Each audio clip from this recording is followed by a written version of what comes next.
In today's short video, we're going to be looking at the min function in Excel. Min is one of the simplest functions available, but it's incredibly useful whenever you need to find the smallest value in a range of numbers. Let's jump in. The build-up of the min function is incredibly simple. After typing equals min and an open paren, you could just start typing in the numbers that you want Excel to work out the minimum of. So in this case, for an example, I'll start typing in 2, 7, 5, 4, and 8.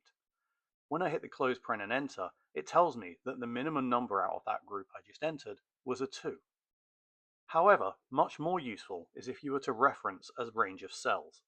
So I'll type in my formula again, and this time I'll reference B2 and then a colon to B6, and then I'll close it out. Excel now calculates the minimum in that range of cells. Now, if I go up to one of these cells, the 875 for example, and I change that to maybe a 1200, the recalculation is automatically done to show me the next minimum value. And that's it for the min function. You use min whenever you need to quickly find the lowest value in a range of data. If this video helped, please like the video and subscribe to the channel for more Excel tutorials.